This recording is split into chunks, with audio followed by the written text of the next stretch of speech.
Hello all, and welcome to part 3 of this top 3 list for Tekken 7, and in this video, I will be doing one last top 3 DLC video for season 4, as I want to move on to other FGC content on this channel. However, for this top 3 video, I will be adding a twist into this series, as I want to make this video more interesting as possible. So what I will be doing in this video, is that I will be adding in one 2D DLC guest character, one 3D DLC guest character, and one Tekken legacy character on this DLC list. Now before I start, I just want to say, as always, all of my top 3 videos are based on my opinion. That includes this list. Also make sure to check out both my previous part 1 and part 2 top 3 list before watching this one. And finally, always make sure to type in your opinion of a season 4 character down in the description as always. Now let's get started.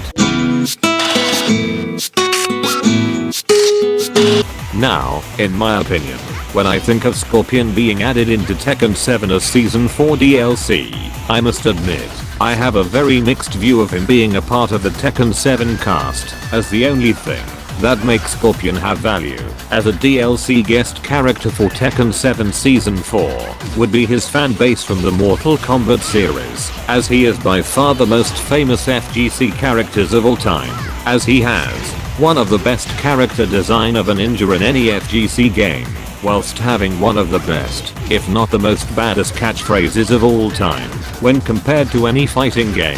However, that's the only thing that makes him an interesting pick on this list. Besides that, from an overall standpoint, everything is pretty much mediocre, or just explicit to be put into Tekken 7. For example, when Scorpion say "get over here" with his Kunai chain. Get over here! Get over here! Get over here! Get over here! Get over here! Get over here! Scorpion wins. I feel like that this would not be included into his moveset, as Tekken 7 isn't as explicit as Mortal Kombat when it comes to overall blood and gore. Another reason why Scorpion wouldn't fit into Tekken 7 would be due to the fact that the minority of Tekken casuals don't want to have another 2D meter-based character in the game at all, as when people looked at 2D characters such as Akuma or Geese, they don't get any good reception from some players, as they notice that these type of characters just don't fit into Tekken 7, as these characters feel very powerful due to the meter system they have. And lastly, to make matters worse, Scorpion's fighting style would be very limited if they do bring him in as DLC for Season 4, as the majority of his moves are way too violent to be put into the game itself. Anyways, let's look at the second pick on this list. Now, I feel that Bryant would fit into Tekken 7 Season 4 perfectly with the rest of the Tekken 7 cast, as she is at one character that is a very underrated DLC guest character, as her character design could actually fit into Tekken 7 in my opinion, as I can visualize her running smoothly in Tekken 7. Even her fighting style would be best suited for Tekken 7 Season 4, as from my perspective, this season feels more focused on both bound combos and launchers that create the most damage to your opponent. So overall, from a positive standpoint, Sarah is more of an all-round type of fighter. However, from a negative standpoint, bandinamco would make her harder to use, as I feel that there should be more intermediate level characters that are a lot more all-round based, like Jin or Steve. The only problem that I have with this character would be her small fan base, as I don't hear her at all being a Season 4 DLC pick for Tekken 7. Finally, due to the whole virtualfighter esports propaganda that I've repeatedly said for the 100th time, I don't think that this pick will happen. Anyways, let's look at my last pick on this list.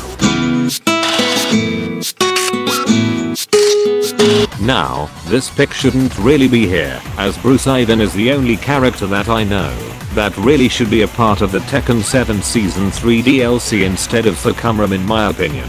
Because let's be real here, everybody wanted Bruce as a first choice DLC pick for Season 3, and to be honest with you all, I feel a bit outdated talking about him, as I feel that this character should be with the rest of the Tekken 7 cast, in my opinion.